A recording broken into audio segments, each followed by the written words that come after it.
Life could make you cynical, make your heart satisfied.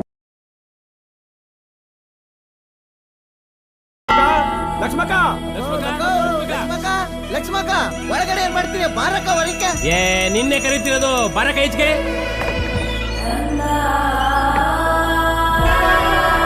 ಹೇಳ್ರಪ್ಪ, ಏನ್ ಮೂರವರೆಲ್ಲ ಬಂದ್ಬಿಟ್ಟಿದ್ದೀರಾ? ಏನ್ ವಿಷಯ? ಪಾಪ ನಮ್ ಗಡಾರಿ ಫಸ್ಟ್ ನೈಟ್ ಮಾಡ್ಕೊಳ್ದಂಗೆ ಎತ್ಕಾಯ್ ಕಂಡಿದ್ದ. ಮೆತ್ಗಿಲ್ಲ ಏನ್ ಸುಮ್ಕಿರ್ಲ. ಗ್ಯಾಪ್ ಅಲ್ಲಿ ಹಾಲ್ ಕುಡ್ಕೊ ಬರೋಷ್ಟೊಳಗಡೆ ನಿನ್ ಮಗ ಎತ್ ಕತ್ಕೊಂಡ್ ಹೋಗವನೆ. ಅಲ್ಲ ಕಣ್ರಲ್ಲ, ನನ್ ಮಗ ಎತ್ತನ್ ಕತ್ಕೊಂಡು ಹೋಗ್ಬಿಟ್ಟು ಏನ್ ಮಾರಾಟಕ್ಕಿಟ್ಟವ್ನ? ಮತ್ತೆ ಇವತ್ ಸಂಕ್ರಾಂತಿ ಹಬ್ಬ ನೋಡ್ತಾ ಇರಿ, ಆ ಎತ್ತುಗಳನ್ನ ಹೆಂಗ ಅದ್ದೂರಿಯಾಗಿ ರೆಡಿ ಮಾಡ್ತಾನೆ ಅಂತ.